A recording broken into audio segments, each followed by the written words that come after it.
ముఖాముఖి కార్యక్రమానికి స్వాగతం. ఈనాటి ముఖాముఖి కార్యక్రమంలో గాజువాక మాజీ శాసనసభ్యులు ఇక టీడీపీ రాష్ట్ర ప్రధాన కార్యదర్శి అయిన పల్లా శ్రీనివాస్ గారితో నేటి ముఖాముఖి. Sir, welcome to voice TV. Sir, thank you. నమస్కారం. ప్రేక్షకులందరికీ కూడా నమస్కారం. ఎలా ఉన్నారు సార్? ఫైన్ సార్, బాగానే ఉన్నాం, ఫ్రీగా ఉన్నాం. సో బిఫోర్ గోయింగ్ టు సబ్జెక్ట్లోకి, మీ ఎడ్యుకేషన్ లైఫ్ అనేది అంటే ఒక రాజకీయ కుటుంబం నుంచి వచ్చిన మీరు ఎడ్యుకేషన్ లైఫ్ అన్నది ఎలా సాగింది? నేను అంతా కూడా స్కూలింగ్ అంతా కూడా గాజువాకలోనే జరిగిందండి. సెయింట్ జోసెఫ్ స్కూల్లో చదివాను అనమాట 8th స్టాండర్డ్ వరకు. ఆ తర్వాత matric, pre matric Vignan Bharati చదివాను. ఆ తర్వాత ఇంటర్మీడియట్ ఎంవిపి అండలమ్మ కాలేజ్ చదివాను. అక్కడి నుంచి బీటెక్ నాగ్పూర్ యూనివర్సిటీలో చదివాను. తర్వాత ఎంబీఏ మన విజయనగరం మహారాజా మేనేజ్మెంట్ స్టడీస్లో చదివి మళ్ళీ ఎంటెక్ ఆంధ్ర యూనివర్సిటీలో చేశాను. ఇది నా ఎడ్యుకేషన్ క్వాలిఫికేషన్ అండి. సో అంటే ఎడ్యుకేషన్ లైఫ్లో అంటే జనరల్గా అందరూ కూడా కొంత అల్లచిల్లరగా తిరుగుతుంటారు కదండి. మీ ఎడ్యుకేషన్ లైఫ్ ఎలా ఉంది? ఎడ్యుకేషన్ లైఫ్ స్కూలింగ్ అంతా కొంచెం ఒక విధంగా అయింది, కానీ బట్ ఇంజనీరింగ్ తర్వాత కొంచెం రిఫైన్డ్ అయిపోయాడు బాగా. ఎందుకంటే బయట ప్రాంతంకి వెళ్ళాను. నాగ్పూర్లో అనేసరికి కిడ్స్ కాలేజీలో చదివాను అనమాట. అక్కడ different parts of the country నుంచి వచ్చినటువంటి వాళ్ళు ఉండేవారు. సో అక్కడికి వెళ్ళిన తర్వాత మన పొజిషన్ ఎలాగ ఉంది, అట్లా మన ఉన్నటువంటి ఏరియా ఎలాగ ఉంది, ప్లస్ అక్కడ ఎలాగ ఉంది, అట్లా ఆలోచన విధానం కొంచెం మార్పు అయితే బాగా వచ్చింది. కొంచెం రిఫైన్నెస్ అయితే వచ్చిందని అనిపిస్తుంటుంది ఇప్పుడు కూడా. బీటెక్ లెవెల్లో హాస్టల్లో ఉండడం, డిఫరెంట్ పర్సనాలిటీస్తో ఇంటరాక్ట్ అవ్వడం, ఒక్కొక్కరు ఒక్కొక్క విధంగా ఉండేవారు అనమాట. సో వాళ్ళందరినీ కూడా మనం ఏ విధంగా మనం ఉండాలి, ఒక బయట ప్రాంతంకి వెళ్ళి వచ్చిన తర్వాత సో ఆ లెవెల్ ఆఫ్ మెచ్యూరిటీ వచ్చినట్టుగా అనిపించింది అనమాట ఇంజనీరింగ్కి వెళ్ళిన తర్వాత. అందుకే నేను ఎప్పుడు కూడా పిల్లలకి బీటెక్ లెవెల్లో హాస్టల్లో పెడితే మంచిదేమో అనిపిస్తుంటుంది.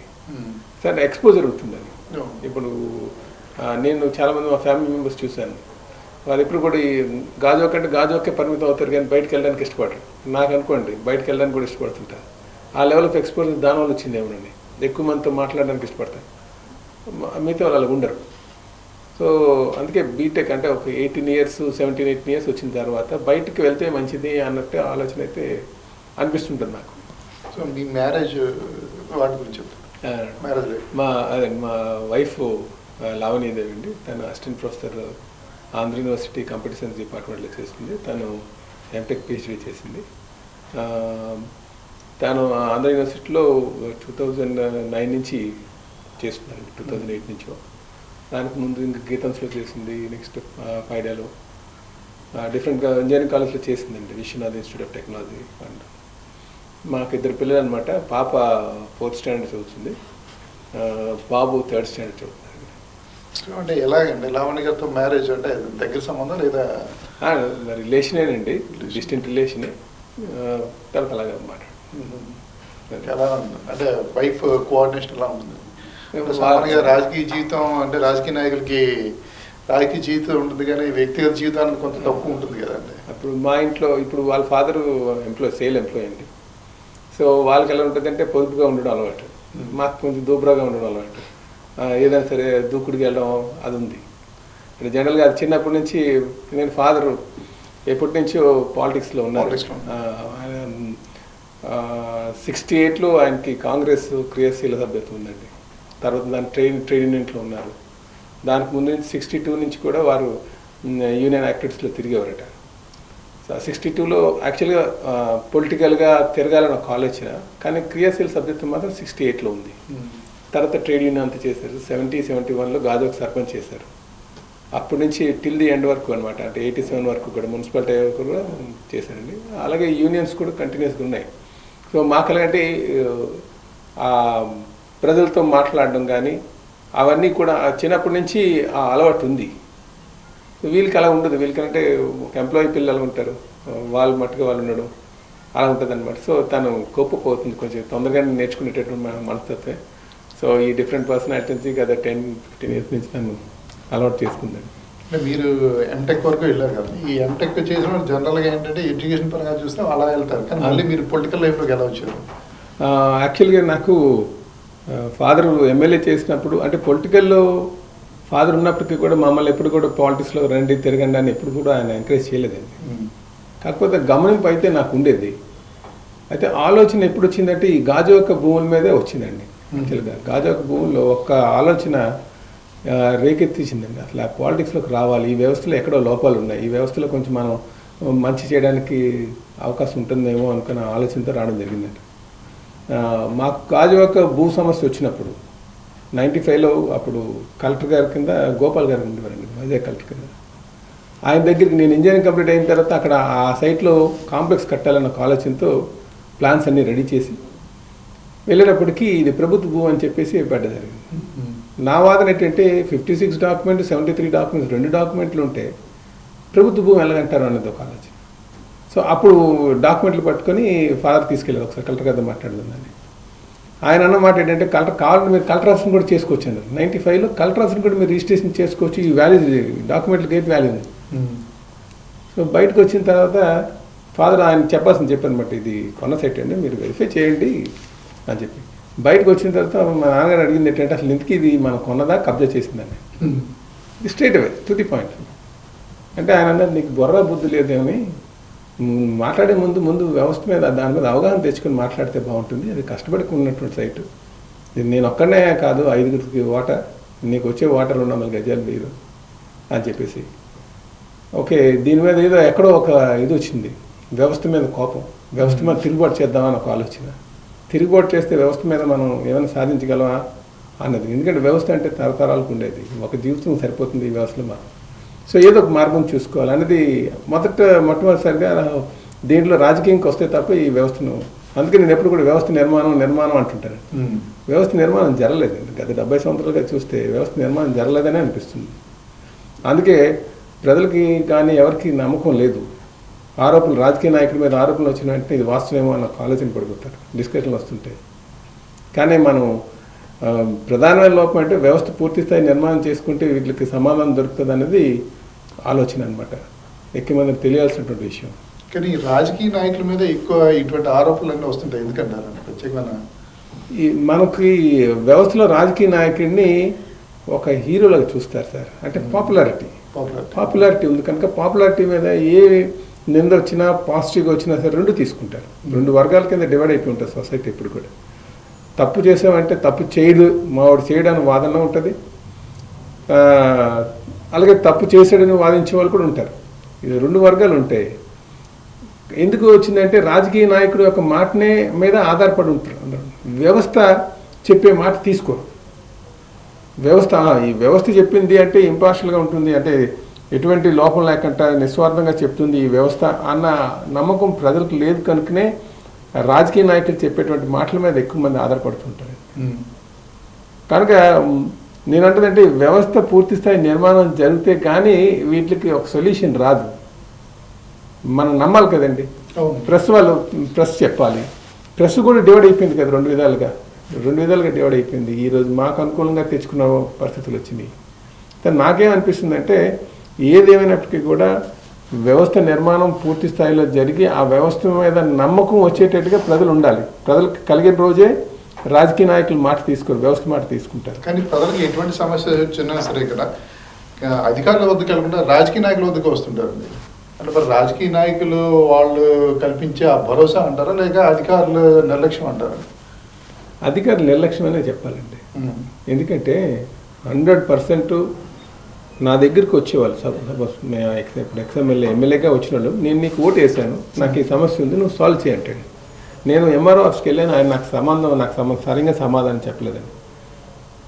ఎవరైతే ప్రభుత్వ ఉద్యోగాలు చేస్తున్నారో వారు నిస్వార్థంగా నేను తీసుకున్నటువంటి డబ్బులకి ఇది 8 గంటల ఉద్యోగం కాదు, ఇది ఒక బాధ్యతగా ఉద్యోగం కాదు, ఇది బాధ్యతగా చేస్తే రాజకీయ నాయకుల దగ్గరికి ప్రజలు రారు. వాళ్ళు ఏం చేస్తున్నారంటే ఎందుకు చేయాలి ఈరోజు సిట్ ఉంది కదండి, సిట్ మీరు చూడండి, సిట్ కోసం మనం మాట్లాడుకున్నా అక్కడ ప్రాబ్లం అంతా పూర్తి స్థాయి అధికారులకు తెలుసు, ఎక్కడెక్కడ ఏ లోపాలు ఉన్నాయి, ఈ లోపాలు మనం సర్ది చేసుకోవాలి అంటే ఎన్నో గంటలు అందరూ, అంటే ఒక వ్యక్తికి చేస్తే సరిపోదండి, అన్ని డిపార్ట్మెంట్లు కోఆర్డినేషన్ ఉండాలి, కలిసికట్టుగా ఈ వ్యవస్థను మనం నిర్మాణం చేయాలి అన్న ఒక ఆలోచన వచ్చిన రోజు. అంటే దానికి ఎన్ని గంటలు అంటే ఈ నిర్మాణ దశలో ఉన్నాం మన గ్రోయింగ్ ఎకానమీ, నిర్మాణ దశలో కనీసం 15 గంటలు రోజు కష్టపడేటటువంటి మనస్తత్వం ప్రభుత్వ అధికారులకు ఉండాలి. అంటే ఇది ఒక బాధ్యతగా తీసుకోవాలి. ఇప్పుడు నేను బాధ్యతగా ఎందుకు తీసుకుంటున్నానంటే నెక్స్ట్ 5 సంవత్సరాలకు నేను తర్వాత ఓటు వేస్తారు నాకు అని ఒక బాధ్యత తీసుకుని తిరుగుతున్నాను. అలాంటి ఇది ఇక్కడ కూడా స్వార్థం ఉంది రాజకీయ నాయకులుగా. ప్రభుత్వ ఉద్యోగాలకు మాత్రం నిస్వార్థంగా చేయగలగాలి. ఈ వ్యవస్థ నిర్మాణం చేయాలి. అనుక్షణం వచ్చిన వాడిని మనం కూర్చోబెట్టి పనిచేసి పంపించాలి అనే ఒక ఆలోచన రావాలి. ఇది లేదు. కానీ అంటే ప్రజలు ఏవైతే సమస్యలతో వస్తారో రాజకీయ నాయకుల వద్దకు, అదే మీలాంటి వారి వద్దకు వచ్చినప్పుడు వారి సమస్యను పరిష్కరించే క్రమంలో అధికారుల మీద కొంత ఒత్తిడిని అయితే తీసుకొస్తుంటారు. ఈ ఒత్తిడిని కూడా తీసుకురావడం ఎంతవరకు కరెక్ట్ ఉంటుంది? సమస్యను పరిష్కరించండి అని చెప్పడం వరకు ఓకే, కానీ ఒత్తిడి చేయడం అన్నది కూడా కొంతవరకు ఉందండి. అది కూడా ఉంది. ఒత్తిడి ఎలా ఉందంటే రాజకీయంలో మేము వెళ్తాం, మాకు ఒక నాయకుడు ఉంటాడు అక్కడ. ఆ నాయకుడు వీళ్ళందరికీ ఓట్లు వేయించడానికి ఒక రోల్ ప్లే చేస్తాడు. ఆయన ఒక ఆబ్లిగేషన్ పట్టుకొస్తాడు. ఆబ్లిగేషన్ ఏ విధంగా ఉంటుందంటే ఒకసారి అన్యాయంగా ఉంటుంది, ఒకసారి న్యాయంగా ఉంటుంది. సో అక్కడ మేము జడ్జ్ చేయాలి రాజకీయ నాయకులుగా. అరే నువ్వు నాయకత్వం చేస్తున్నావు, మన 10 మందికి ఆదర్శంగా ఉండాలి, ఈ తప్పు అని చేయకూడదని. కొంతమంది తెలియక వస్తారు, కొంతమంది తెలిసి వస్తారు. సో వాళ్ళ చైతన్యపరచడంలో మా రోల్ ఉంటుంది. అక్కడ లేనప్పుడు ఏమవుతుందంటే మళ్ళీ తీసుకెళ్ళి అధికారి మీద పెడతాం. ఇవన్నీ కూడా 1% సార్. 1% 1% చూపించి 99% వదిలేస్తారు. అది ప్రాబ్లం ఇక్కడ. ఒకేసారి అంతకన్నా ఉండదు. Not even 1%, 0.5% అనుకోవచ్చేమో. వచ్చి రోజు లెక్కేసి గ్రివెన్స్ లెక్కెడితే ఇలాంటివన్నీ వస్తాయి సార్. సంవత్సరానికి 365 రోజుల్లో రోజుకి 10 మంది వస్తే నాకు తెలిసి 3600 మంది వచ్చారు అనుకోండి సార్. నాకు కలిసి ఇలాంటి 5గురు కూడా ఉండరు. సో ఈ 5గురు మీద చూపించి మొత్తం 3600 మందికి మనం ఇక్కడ కూర్చుంటాం. ప్రభుత్వ ఉద్యోగాలు బాధ్యతల కింద చేసుకుంటే రాజకీయ నాయకుల మీద ఒత్తిడి ఉండదు. రాజకీయ నాయకులు తద్వారా ఏంటంటే వాళ్ళు చట్ట రూపం మీద పడడానికి ఆస్కారం ఉంటుంది. లేకపోతే రోజు తెల్లవారులేస్తే నా దగ్గరకు వచ్చే వాళ్ళు కాలం వేయించాలి, రోడ్డు వేయించాలి, లైట్ వేయించాలని దీనికి ఫుల్ డిపార్ట్మెంట్స్ ఉన్నాయి. ఆ డిపార్ట్మెంట్స్ ఉన్నాయి. నాకు కూడా జనం వస్తే సరిపోతుందిలే, నేను ఎమ్మెల్యే కింద అనిపించుకోవాలి కానీ నా దగ్గర తెప్పించుకోవడం. అధికారులు కూడా ఇక్కడ 2 సైడ్లు కూడా ఉంది. అధికారుల మీద కూడా ఒత్తిడి తీసుకొస్తాం. ఏ విధంగా అక్కడ నువ్వు వేసావంటే నాకు చెప్పి వేయాలి. సో దాంతో లిమిటెడ్ రిసోర్సెస్. ఇప్పుడు ఒక్కసారిగా ఈ ప్రాంతానికి ఇన్ని లైట్లు కావాలి, ఇంత డబ్బులు కావాలి, కాలువలు రోడ్లకి వెళ్ళాలంటే అంత బడ్జెట్ లేదు. సో ప్రయారిటైజ్ చేసుకుంటూ వస్తాం. ఒత్తిడిలు కూడా ఉంటాయి మా మీద. సో అందుకనే ఇక్కడ చాలా కావాల్సింది ఏంటంటే చాలా నెక్స్ట్ 5 years కోసం నేను ఆలోచించకూడదు. మంచి రాజకీయ నాయకుడు కావాలంటే నెక్స్ట్ 5 years కోసం ఆలోచిస్తే ఓట్ బ్యాంక్ పాలిటిక్స్ చేయడానికి ట్రై చేస్తాను. ఆ విధంగా ఉండకూడదు. ఓట్ బ్యాంక్ పాలిటిక్స్ పక్కన పెట్టి డెవలప్మెంటల్ పాలిటిక్స్ వైపు నడిస్తే అద్భుతాలు చేయొచ్చండి. కానీ ఇప్పుడు జరుగుతుంది అయితే మాత్రం ఈ ఓట్ బ్యాంక్ పాలిటిక్స్ అయితే జరుగుతుంది. అదే జరుగుతుంది. కానీ ఇప్పుడు మీరు ఇంత సౌమ్యులు, మీరు జనరల్గా మిమ్మల్ని అబ్జర్వ్ చేసే వాళ్ళు ఎవరైందంటే పలా శ్రీనివాస్ గారు ఒక సౌమ్యులు, అంటే డ్యూ టు మీ ఎడ్యుకేషన్ పరంగా కావచ్చు. మీరు ఇప్పుడే రాజకీయాలు కానీ అబ్జర్వ్ చేసినట్లయితే కేవలం రాజకీయాలు అంటే విమర్శలు, ప్రతి విమర్శలు, అలాగే ఎన్నికల్లో ధన ప్రవాహం, మధ్య ప్రవాహం ఇదే ఎక్కువ జరుగుతుంది.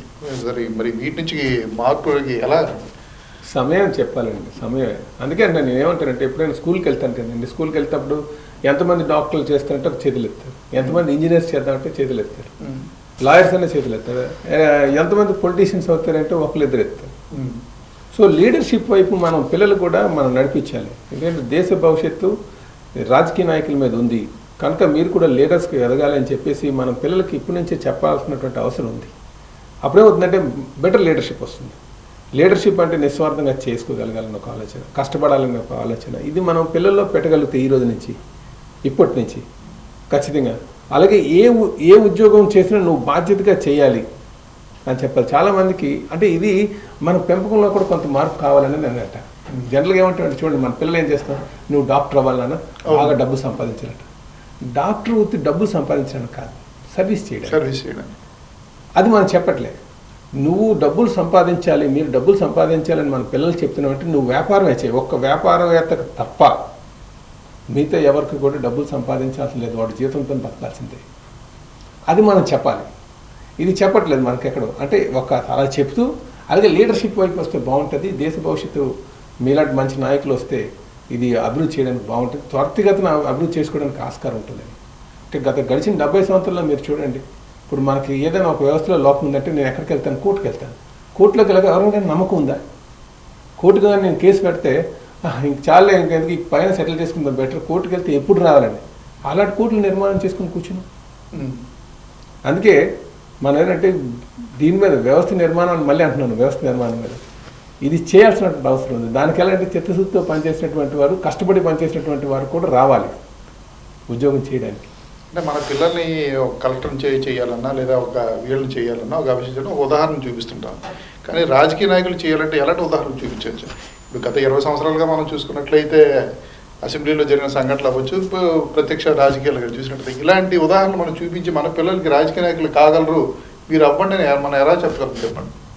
ఇప్పుడు ఉన్నటువంటి పరిస్థితులు కొంచెం దారుణంగానే ఉన్నాయి, ఎలా తయారవ్వాలా అనేది. అదే అండి, అందుకనే చెప్పాను కదండి, అసలు మనకి ఏమనేది మనకు ముందు వాళ్ళకి ఇవ్వాలి. ఏమంటే ఎలాగా అసలు వ్యవస్థ అంటే ఏంటి, రాజకీయ వ్యవస్థ అంటే ఏంటి, అధికార వ్యవస్థ ఏంటి, అసలు దేనికోసం శాసనసభ ఉంది, శాసనాలు చేయడానిక లేకపోతే వాదించుకోవడానికి, ప్రతివాదించుకోవడానిక, తిట్టుకోవడానిక అన్న దాని మీద ఈ వ్యవస్థ మీద కూడా పిల్లలకి అవగాహన చేయించాల్సినటువంటి అవసరం ఉంది. అవగాహన చేసుకుంటే వాళ్ళు డిసైడ్ చేసుకుంటారు. అలాగే మనం నీతిగా పెంచాల్సినటువంటి అవసరం ఉంది. ఇలాగ నిస్వార్థం రాజకీయం అనుకుంటే చాలామంది ఏమనుకుంటారు, మీరు అడగండి, యువత వస్తుంటారు ఎక్కువ మంది. దేనికోసం రాజకీయంగా వస్తున్నామంటే 99% వాళ్ళు ఇమేజ్ కోసం వస్తారు, నన్ను అందరూ గుర్తించాలని వస్తారు. వ్యవస్థ నిర్మాణం కోసం చాలామంది అనుకోరు. నేను అడుగుతుంటాను, యంగ్ కుర్రలు వస్తుంటారు, యంగ్ పర్సన్స్ వస్తుంటారు, చెప్పినానా నువ్వు ఎందుకు రాజకీయం వైపు వస్తున్నావు అంటే వాళ్ళు ఏమనుకుంటారంటే నీ సేవ అంటాడు, కానీ ఆంతరంగా ఏమిటంటే ఇమేజ్ కోసం వస్తారు. సో అలాంటి కాదు ఇక్కడ. ఇప్పుడు రాజకీయ నాయకులు అలా ఉన్నప్పటికీ కూడా మీలా చదువుకున్న వాళ్ళు, అలాగే కొంచెం నిబద్ధతగా ఉన్నవాళ్ళు, నీతిగా ఉన్నవాళ్ళు కానీ రాజకీయానికి వస్తే మనం మార్పులు చేయవచ్చు అన్నది కొంతమందిని ఎగ్జాంపుల్స్. ఇంకోటండి, రాజకీయ నాయకుల్లో కూడా మీరు చూడండి, సభలో 200 మంది 175 మంది ఉన్నారంటే మీకు పైన ఎగిసిపడుతున్న వాళ్ళు 25 మందే ఉంటారు, 150 మంది స్వాములుగానే ఉంటారు. వాళ్ళు మనం చూపించవచ్చు. సో రాజకీయ నాయకులు అందరూ స్వార్థపరులు అనుకోవక్కల, నిస్వార్థంగా ఉన్నవాళ్ళు కూడా ఉన్నారు, ఆలోచనలు ఉన్నవాళ్ళే ఉన్నారు. ఆ స్ట్రాంగ్ ఆలోచన ఉంటేనే కానీ అంతవరకు రారు. కొంతమంది ఏంటంటే ఓవర్ యాక్టివ్నెస్ అండి, అంటే చాలా మంది ముఖ్యమంత్రులుగా పనిచేసి కూడా సొంత ఇల్లు లేని వీళ్ళు కూడా మన దీంట్లో ఉన్నారు. స్ట్రాంగ్ గా మనం చెప్పాల్సింది ఏంటంటే రాజకీయ నాయకులు వచ్చిన తర్వాత దీంట్లో కూర్చొని డబ్బులు సంపాదిద్దాం అన్న ఒక ఆలోచన రాకూడదు. డబ్బులు సంపాదించుకుని కాదు. అలాగే మన 5 years టర్మ్ ఉంది, ఆ 5 years టర్మ్లో డెవలప్మెంట్ పాలిటిక్స్ మీద దృష్టి పెట్టాలి. నెక్స్ట్ 5 years కోసం ఆలోచించదు. ఇస్తే ఇచ్చారు, లేకపోతే లేదు. దానికోసం పెద్దగా బాధపడక్కర్లే. నువ్వు ఇచ్చినటువంటి 5 సంవత్సరాలు జస్టిఫై చేసావు లేదా అన్నది అంటే కొంచెం ఎథికల్గా వీళ్ళకి మన పిల్లలకి గైడ్ చేయగలిగితే రావాలనే ఆలోచన మాత్రం ఖచ్చితంగా పెట్టాలండి. ఎవరో నలుగురు చెడుగా ఉన్నారు కనుక వాళ్ళని చూసి మీరు రాజకీయం దూరంగా వెళ్ళిపోక్కర్లే అని చెప్పాలి ఖచ్చితంగా. కానీ అంటే శాసనసభ కానీ శాసన మండలిలో కానీ ఈ రాజకీయ నాయకుల ప్రవర్తన ఏదైతే మనం లైవ్ తీరా చూస్తున్నాం, ఇలాంటి చూసిన తర్వాత మన పిల్లలు కూడా మనం చెప్పుకునే పరిస్థితి అయితే వస్తుంది. ఉంది సార్, అది ఉంది. మరి ప్రజలే బుద్ధి చెప్పాలి. ఇంకా ప్రజలు చెప్తే తప్ప ఇంకెవరు, ప్రజల్లో మార్పు రావాల్సిందే. మీరు కూడా అబ్జర్వ్ చేసి ఉంటారు మొన్న శాసన మండలిలో జరిగిన సంఘటన, దీన్ని ఎలా చూస్తారు? అది దురదృష్టకరం. ఎందుకంటే మనల్ని ఇన్స్పిరేషన్గా తీసుకోవాలంటే మన ప్రవర్తనలో మార్పు ఉండాలి. మనం స్ఫూర్తిగా తీసుకోవాలి. పబ్లిక్ స్ఫూర్తిగా తీసుకోవాలంటే మన ప్రవర్తనలో చాలా మంచిగా ఉండాలి, ఆ నిబద్ధతగా ఉండాలి. అది కనిపించలేదు అన్నది ఉంది. ఆ బాధ అయితే ఉంది. ఖచ్చితంగా ప్రజలు కూడా మాట్లాడుకుంటున్నారు ఈరోజు ఆ ప్రవర్తన బాగలేదని. అది మంచిది కాదు. భవిష్యత్ తరాలకి మనం ఇచ్చేది చాలా బ్యాడ్ మెసేజ్ ఇస్తున్నాం. ఆ బిహేవియర్ అది మానుకోవాలి. సో అంటే శాసన మండలి కూడాను అప్రోప్రియేషన్ బిల్ అన్నది ఇది అవ్వలేదు, పాస్ అవ్వలేదు. సో ఫర్దర్ ఫ్యూచర్ ఏంటంటే ఇప్పుడు మనం ఓడదర జీతాల కోసం పరిస్థితి ఉంది. అది అంటే యాక్చువల్గా ఆర్డినెన్స్ ఇచ్చి పాస్ చేయొచ్చు. బిల్లు పాస్ అయ్యింటే అది రాకున్నది. ప్రతిపక్షం కూడాను అలాగే ప్రతిపక్షం కూడాను ప్రజల గురించి ఆలోచించకుండా కేవలం తమ రాజకీయ పార్టీల ఆలోచన అక్కడ ప్రతిబింబించాయి కదా. యాక్చువల్గా ఇది ఫైనాన్స్ సెషన్స్ అండి. ఈ సెషన్లో మిగతా బిల్స్కి ప్రాధాన్యత ఇవ్వకూడదు. ఫైనాన్స్ బిల్స్కే ప్రాధాన్యత ఇవ్వాలి. అప్రోప్రియేషన్ బిల్కే వాళ్ళు ప్రాధాన్యత ఇవ్వాలి. కానీ బీఎస్సీ మీటింగ్ జరిగినప్పుడు కూడా బీఎస్సీ మీటింగ్లో మీరు ఈ అపోజిషన్ పార్టీగా మీరు ఈ అంశం లేవంటారండి. జనరల్గా దేనికి ఎంత టైం కేటాయిస్తారన్న దాని మీద ఉంటుందండి.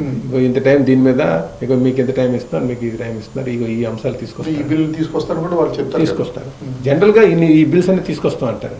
కానీ అక్కడికి వెళ్ళిన తర్వాత ఏంటంటే అప్రోప్రియేషన్ బిల్లే మెయిన్. ఎందుకంటే అది జీతాలకి సంబంధించినటువంటిది, కేటాయింపులకు సంబంధించినటువంటి. సో వాళ్ళకి ఏదంటే ఈ బిల్లు ప్రయారిటీ లేదు. రూలింగ్ పార్టీకి ప్రయారిటీ అది ఉండాలి. సిఆర్డీఏ మీరు నెక్స్ట్ సెషన్ పెట్టుకోండి, సిఆర్డీఏ కోసం పెడుతున్నాం అనేది. కానీ ఇలాంటి అప్రోప్రియేషన్ బిల్కి ముందు పెట్టడం మాత్రం నేను మెయిన్ పార్టీస్నే నేను తప్పు పెడతాను, రూలింగ్ పార్టీనే తప్పు పెడతాను.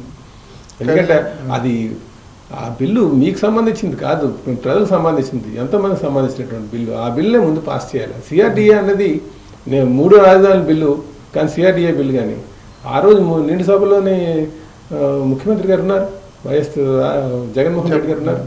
ఆయనే అన్నారు 30,000 ఎకరాలు ఉంటే సరిపోతుందని. మరి 30,000 ఎకరాలు అక్కడ ఉంది కదా, మళ్ళీ 3 రాజధానులు అంశం ఎందుకు తీసుకురావాలి? ఒకే తెచ్చారు, కానీ దానికన్నా బడ్జెట్ బిల్లు ఇంపార్టెంట్ కదా. కానీ అధికార పక్ష వాదన చూస్తే వేరేలా ఉందండి. ద్రవ్య వినిమయ బిల్లు అన్నది సెషన్ లాస్ట్లో పెడతాం, ముందు మాత్రం ఇటువంటి బిల్సే పెడతారు.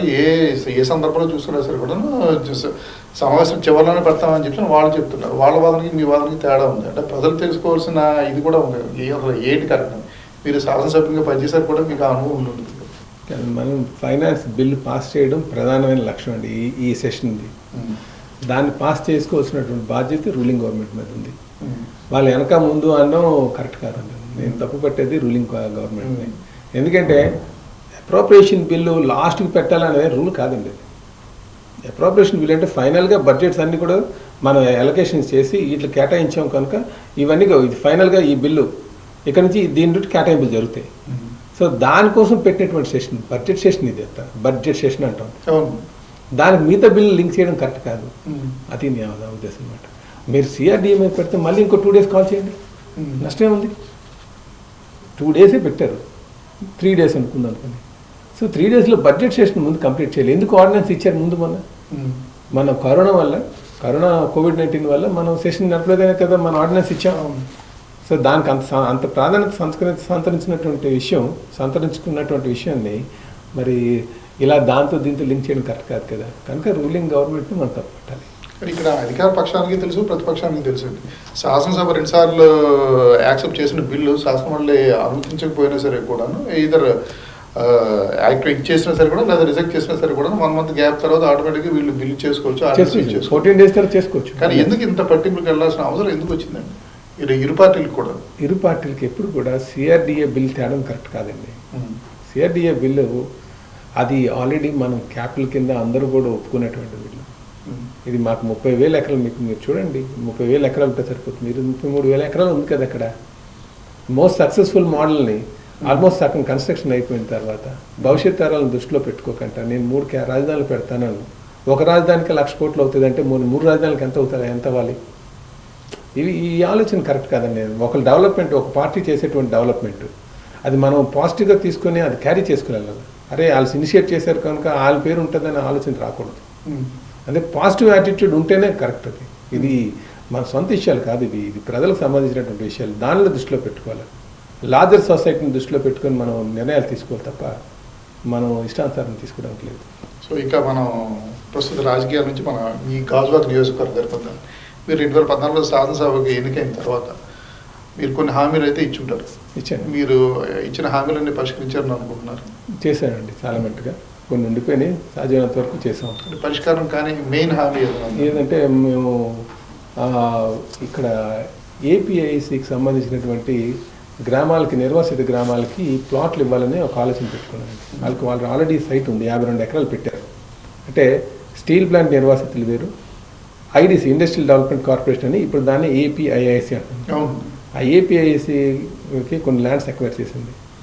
ఆ ల్యాండ్స్కి ఎక్వైర్ చేసి సుమారు ఎన్ని గ్రామాలంటే, ఒకటి జగరాజపేట, యాదవ్ జగరాజపేట, తొంగలం, ఫకీర్ తక్కియా, తర్వాత తోకాడ, చిన్నగంటేడ, వడ్లపూడి, నెక్స్ట్ చట్టివన్పాలెం అని సుమారు 7 గ్రామాలకు సంబంధించిన ల్యాండ్ ఎక్వైర్ చేశారు. వాళ్ళన్నింటికి కూడా 52 ఎకరాలు పెట్టింది. ఆ 52 ఎకరాలని మనం వాళ్ళ ప్లాట్లు ఇస్తామని చెప్పేసి అన్నమాట. ఎప్పుడు ఈ ఆల్మోస్ట్ 62 నుంచి కూడా ఎక్వైర్ చేశారు. వాటి ఫైల్ అంతా ప్రాసెస్ చేశారు. ఆ ఫైల్ అంతా ప్రాసెస్ చేసి లేఅవుట్ అంతా వేసే టైంకి ఇంక ఎలక్షన్స్ వచ్చేసిందండి. ఎలక్షన్స్ రావడం, తర్వాత ఇంటర్నల్గా కొంతమంది కాగితాలు పెట్టడం, ఎలాగవుతుంది ఇది అని చెప్పేసి. ఎందుకంటే 4వ తరం 5వ తరం ఉంది, ఈ లీగల్ ఎయిర్లన్నీ ఎలా డిసైడ్ చేస్తారని. సో అలాగా ఆ ఒక ఇచ్చినటువంటి వాగ్దానం అది కొంచెం లేట్ అయింది. అదొకటి కంప్లీట్ కాలే. మిగతావి ఇకపోతే డిగ్రీ కాలేజ్ అనుకున్నాం. డిగ్రీ కాలేజ్ అని వచ్చే మాట వచ్చినప్పుడు కూడా ఇంటర్మీడియట్ కాలేజ్ వరకు పర్మిషన్ నాకన్నా ముందున్నటువంటి ఎమ్మెల్యే గారు తెచ్చారు పర్మిషన్. ప్రైవేట్ ఒక దాంట్లో రన్ అవుతుంది. దానికోసం ల్యాండ్ అలాట్ చేసి ఇంటర్మీడియట్ కాలేజ్ కూడా పెట్టి తీసుకొచ్చాం. ఫుల్ బిల్డింగ్ అని కన్స్ట్రక్ట్ చేసాం. సో డిగ్రీ కాలేజ్కి వచ్చేసరికి అక్కడ ప్రభుత్వం శాంక్షన్ చేయలే, అదొకటి పెండింగ్ ఉందండి. మీద ఆల్మోస్ట్ అన్నీ చేసినట్టుగానండి. అంటే గాజువాక భూ సమస్య కావచ్చు, టోల్ గేట్ విషయం కావచ్చు, అలాగే ఆర్కాడ్ ట్రాన్స్ఫర్స్ కావచ్చు, అలాగే గంగవరంకి సంబంధించి జీవన్ భృతికి మేము జీవో తీసుకొచ్చాం 10.5 crores. అది కూడా ఇంకా డిస్ట్రిబ్యూషన్ అయ్యే టైంకి కూడా ఆగింది, అదొకటి. ఇంకొకటి ఏంటంటే గ్రామ తరలింపు అని చెప్పేసి వీళ్ళు అంటున్నారు. గ్రామ తరలింపు అన్నది అమ్మవారి మీద ప్రమాణం చేసాం అయ్యానండి. అమ్మవారి మీద ఏం మనం ప్రమాణం చేయలేదండి. అమ్మవారి మీద ప్రమాణం చేసింది ఏంటంటే పోటువాడితో కుమ్మక్కం అని చెప్పేసి. చాలామందికి అక్కడ గ్రామస్తుల్లో ఉన్నది ఏంటంటే ఏ రాజకీయ నాయకుడైనా సరే ముందు పోటువాడి దగ్గర డబ్బులు తీసుకొని మా సమస్యల్ని చిత్తశుద్ధితో చేయడు అనేది ఒక ఇదనమాట. ఆ నమ్మకం ఎప్పుడు కూడా పోర్టు వాళ్ళు కూడా వాళ్ళు కొంచెం ఫార్మాలిటీస్ అయ్యేవడం అది వాళ్ళకి ఆనతిగా నడుస్తుంది. అది నేను అందుకే ఎలక్షన్కి వచ్చే రోజే నేను అమ్మవారి మీద ప్రమాణం చేస్తున్నాను, నేను మీ సమస్యల పట్ల చిత్తశుద్ధిగా ఉంటాను, పోటువాడితో కుమ్మక్కవని ఇది ప్రమాణం చేసింది. నాకు 2013 పాలసీ మీద నాకు ఐడియా ఉంది, గ్రామం తరలించాలంటే ఎంత అవుతుంది ఏంటి అన్నది. కానీ దాని మీద కూడా మాట్లాడడం జరిగింది. జరిగితే ఈ సుమారు ఈ 6,000 9,000 ఇళ్ళు ఉన్నాయండి మొత్తం. వీళ్ళన్నీ తరలించాలంటే 2013 పాలసీ ప్రకారంగా సుమారు 900 కోట్లు దాకా వస్తుంది. 900 crores అంటే అది స్టేట్ గవర్నమెంట్ పెట్టే పొజిషన్ కనుక మనదంటే దానికి 92 జాబ్స్ ఉండేవి. సమస్య ఒక 92 జాబ్స్ మనం సుప్రీంకోర్టు నుంచి తెప్పించుకొస్తాం, అందరికీ ఇస్తాం. తర్వాత జట్టి నిర్మాణం అని చెప్పేసి దానికోసం పర్మిషన్ విశాఖపట్నం పోర్ట్ ట్రస్ట్ నుంచి నేను బోర్డు రెజల్యూషన్ తీసుకొచ్చాను. దానికి ఒక డిపిఆర్ ఇవ్వాలి. అది ఇవన్నీ కూడా ఎంతో కష్టపడితే 4 yearsకి వచ్చినాయండి. 4 years ఎండింగ్కి వచ్చేసరికి 4 years కంప్లీట్ అయిపోయిన తర్వాత వచ్చినటువంటి పర్మిషన్స్ అనమాట. సో మనం రెగ్యులర్గా ఫాలోఅప్ చేస్తే అయినట్టు. మూడోది జీవన్ భృతి, దానికి కూడా 10.5 కోట్లు స్టేట్ బడ్జెట్తో పని లేదు, దానికి ఆ డబ్బులు కూడా తీసుకొచ్చాం. సో ఆ డిస్ట్రిబ్యూషన్ దగ్గర ఆగింది, గ్రామ తరలింపు ఒకటి ఆగిందండి. సో గాజువాక చూసుకుంటే పొల్యూషన్ ఎక్కువ ఉండేది, కాలుష్యకారకంగా ఎక్కువ ఉంటుందండి. మరి దీనికి ఎటువంటి చర్యలు చేపడితే బాగుంటుంది? అంటే గాజువాక ఇప్పుడు మెయిన్ ఈ పొల్యూషన్ అనే బాధ ఎక్కువ ఈ పోర్టు వల్లే వచ్చిందండి. పోర్టు వల్ల ఎందుకంటే బల్క్ కార్గో వేస్తున్నారు. ఆ బల్క్ కార్గో మీదే మనము ఫైట్ చేయాల్సిన అవసరం ఉంది. బల్క్ కార్గో ఆపడం మన వల్ల కాదండి అది. కనుక పోర్టు వాడి మీద మనం ఒత్తిడి తీసుకొచ్చాం, 5 years తీసుకొచ్చి ఆ స్ప్రింక్లర్స్ అవి పెట్టించడం, ఏవైతే మనం వైజాగ్ పోర్ట్ ట్రస్ట్ వాళ్ళు ఫాలో అవుతున్నారో అయ్యే ఫాలో అవ్వండి అని చెప్పేసి, అలాగే గ్రామానికి రాకుండా కొంత నిర్మాణం కూడా అడ్డుగా నిర్మాణం చేశారండి. సో అంతవరకే చేసుకోవాలి. కానీ గవర్నమెంట్ పాలసీ మారితే కానీ మనం పొల్యూషన్ చేసేది మనం చేయడానికి ఏం లేదండి. అసలు పొలిటికల్ లీడర్గా పోర్టు మీద ఒత్తిడి తేవాలి. అక్కడికి వచ్చినటువంటి కోల్ అంతా కూడా స్టీల్ ప్లాంట్కి వెళ్తుంది, కొంత కోల్ మిగతా దానికి వెళ్తుంది. సో అది ఓపెన్ బల్క్ కార్గో. అవి ఆ బల్క్ కార్గో ఆపితే తప్ప ఈ గ్రామాల మీదే పొల్యూషన్ రాకుండా ఉండదు. ఒకవేళ ఆ పొల్యూషన్ అవుతే వాళ్ళు గ్రామం షిఫ్ట్ చేయమంటారు, సరిపోతుంది, బాగానే ఉండదండి. సో ఈ పొల్యూషన్ వల్లే వాళ్ళు షిఫ్ట్ చేయమని ఒక డిమాండ్ వస్తుంది. సో పొల్యూషన్ అనేది కొంచెం పెద్ద ఇష్యూ అండి. అందుకని ఇప్పటికైనా లాస్ట్ టైం ఏమేం చేసామంటే పోర్టుకు ఆనుకున్నటువంటి ఏరియాస్ని ఇండస్ట్రియల్ ఏరియా కింద చేసేయండి, మళ్ళీ ఫర్దర్గా రెసిడెన్షియల్ ఏరియా పెడితే మళ్ళీ ఈ సమస్య మనకు వస్తుందని చెప్పడం జరిగింది. సో ఇప్పుడు అంటే ఒకప్పుడు గాజువాక అంతా కూడా పారిశ్రామికంగా ఇది ఉంది, కానీ ఇప్పుడు రెసిడెన్షియల్ ఏరియా కూడా డెవలప్ అవుతుంది. మనం 2 నెలల కింద మనం చూసాం ఇక్కడ పెద్దెత్తులో జరిగిన ఎల్జీ పాలిమర్స్ ఇష్యూ.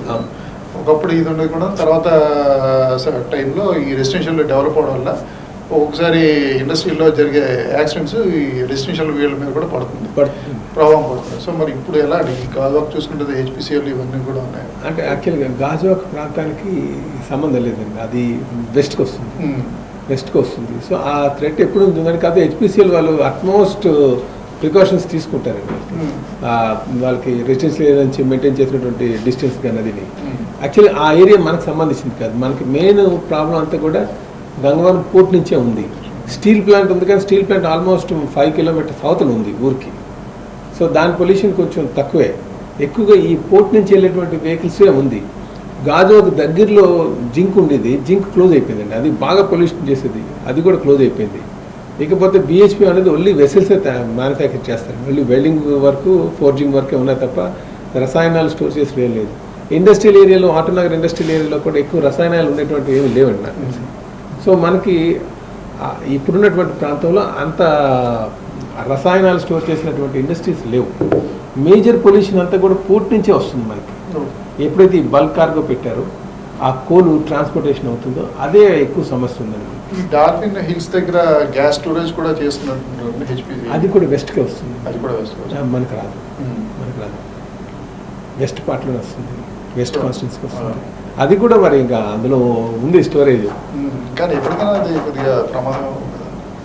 అది కూడా అసలు యాక్చువల్గా ఇంటర్నేషనల్ స్టాండర్డ్స్తో చేసిందేనండి. ఎందుకంటే వాళ్ళు ఏం చేస్తారంటే ఒక అంటే ప్రమాదాలన్నీ మనకి చెప్పి రావు కదా. రావు అంతే, నెగ్లిజెన్స్ ఉంటే మరి మనకు చెప్పాలంటే మరి ఇండస్ట్రియల్ డెవలప్మెంట్ అయినప్పుడు ఇవన్నీ మనం కేర్ తీసుకోవాల్సినటువంటి అవసరం ఉంది. మరి అది కరెక్టే మరి అన్నట్టు ఎల్జీ పాలిమర్స్ విషయం తీసుకున్నారు. ఎల్జీ పాలిమర్స్ ఎవరు ఎక్స్పెక్ట్ చేయలేంది. అందులో అందరూ స్టెరైన్ గ్యాస్ అంటున్నారు, కానీ స్టెరైన్ గ్యాస్ కాసండి, అదర్ దెన్ స్టెరైనే. మేము మొన్నటి వరకు కూడా స్టెరైన్ మోనోమర్ అనుకుంటూ చెప్పుకొని తిరిగాం. But it is not styrene or styrene monomer, it is some other gas. 100% అది స్టెరైన్ మోనోమర్ కానీ స్టెరైన్ గ్యాస్ ఒక లీకు ఏ సమస్యలు తేదండి.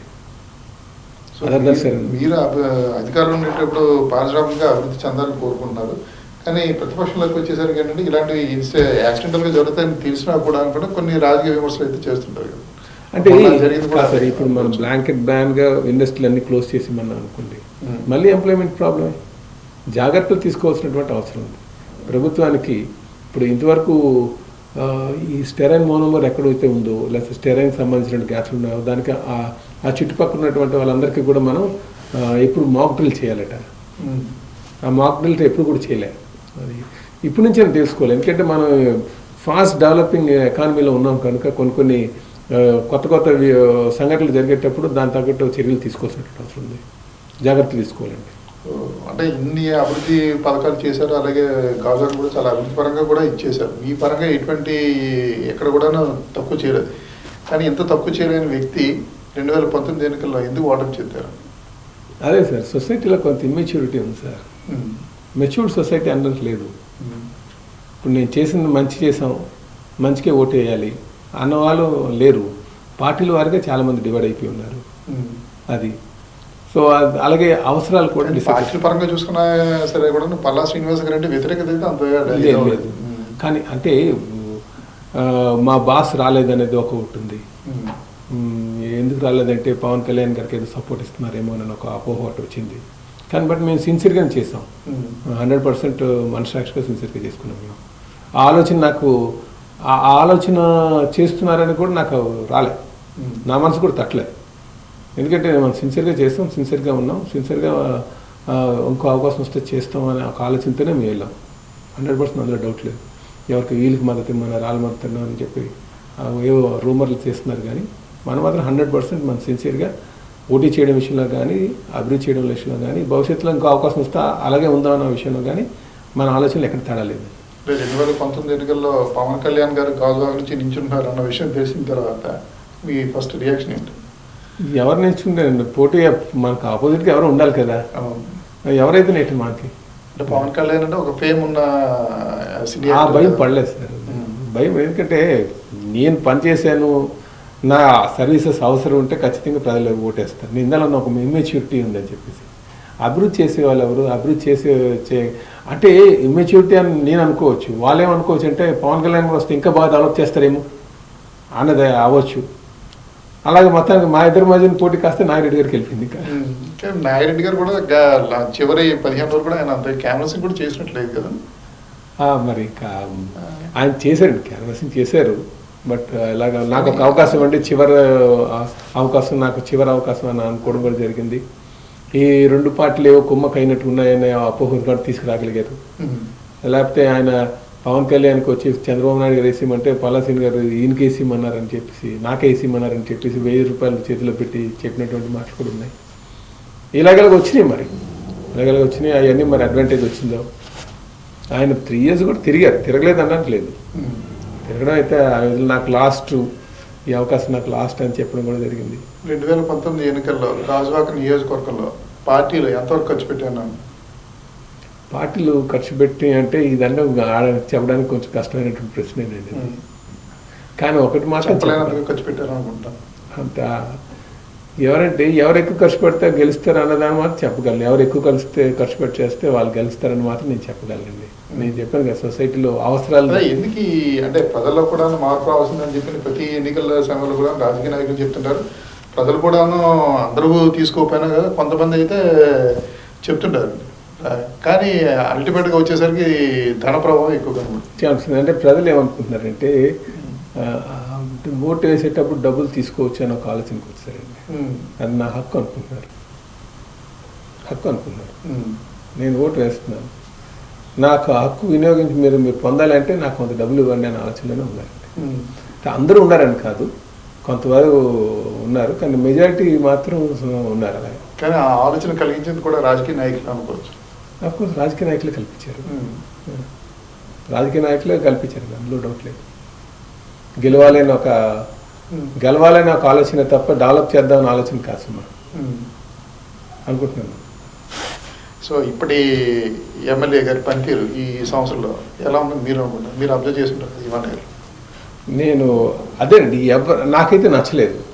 ఇప్పుడున్నటువంటి మా ఎమ్మెల్యే గారు కావచ్చు, ఎవరైతే మా గాజువాక ఎమ్మెల్యే గారు కావచ్చు, లేకపోతే స్టేట్ గవర్నమెంట్ కూడా వాళ్ళ పనితీరు మీద అయితే నాకు అంత నచ్చట్లేదండి. ఎందుకు నచ్చట్లేదంటే సంపద సృష్టించాలి, సంపద పంచుతున్నారు. సంపద పంచడానికి మేధాశక్తి ఏం అక్కర్లే, ఎవరు పెట్టినా సరే పంచుతారు. పంచడానికి ఏముంటుంది? పంచడానికి అది కాదు. చేయాల్సింది ఏంటంటే మనం అప్పుల బారి నుంచి ఎలాగ ఈ రాష్ట్రాన్ని లాగాలి.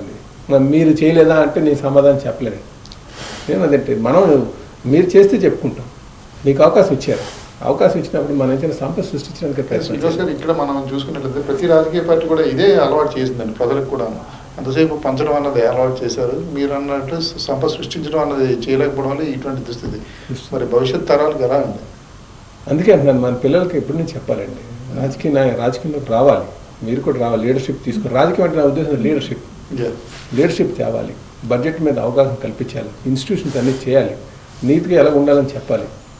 ఎక్కడ మనం ఏ విధంగా డబ్బులు సంపాదించుకోవాలి, డబ్బులు సంపాదించుకోవడానికి ఏ మార్గాలు ఉన్నాయి అంటే వ్యాపారమే మార్గం, మిగతా మార్గాలు కాదు అని చెప్పాలి. సో ఆ విధంగా మనం చెప్పగలిగి యంగ్ లీడర్షిప్ని తీసుకెళ్ళగలిగితే, మనం పెంపొందించగలిగితే, డెవలప్ చేయగలిగితే భవిష్యత్తులో మంచి లీడర్స్ వస్తారు. అదే చేయాలండి. మన పిల్లలందరికీ కూడా ఇది చాలామంది ఏమనుకుంటున్నారంటే తల్లిదండ్రులు, ఈ రాజకీయం ఉంది మనది కాదు, ఇది బాగా కరుడు కట్టిన వాళ్ళకి, లేకపోతే ఇది సౌమ్యులకి కాదు అని ఒక ఆలోచనకు వచ్చారు. సౌమ్యులకి లేకపోవడం కాదండి, ఇది అందరికీ ఆలోచన చేయాలని ఒక ఆలోచన కల్పించాలి అందరికీ. పిల్లలకి యంగర్ జనరేషన్స్కి మనం చెప్పాలి, రాజకీయం కూడా ఇది మీలో ఒక భాగమే, మీరు రావడానికి ట్రై చేయాలని చెప్పి. అప్పుడే మనకి మంచి లీడర్షిప్ వస్తుంది. సో జీవీఎంసీ ఎన్నికల ముందు మీరు పార్టీ మారుతారన్న వచ్చిన సంకేతాలు అయితే కొన్ని విషయాల్లో వచ్చిందంటే, అంటే మీరే వైఎస్ఆర్సీపీ విశాఖ మేయర్ అభ్యర్థిగా కూడా ప్రకటించబోతున్నారని చిన్న రూమర్ అయితే వచ్చింది. ఎంతవరకు వస్తుంది అని ఎవరి మట్టుగా రాసుకుంటున్నారు, కానీ పార్టీ మారే ఆలోచన అయితే నేను పెట్టుకోలేదండి. అది దానికే స్టిక్ అయ్యాం, పార్టీ మారుతానని. ఇప్పుడు అదే అండి, అందరూ మనల్ని ఎవరు అడిగి రాయట్లే, వాళ్ళు ఎవరు రెస్పాన్స్ వాళ్ళు రాసుకుంటున్నారు.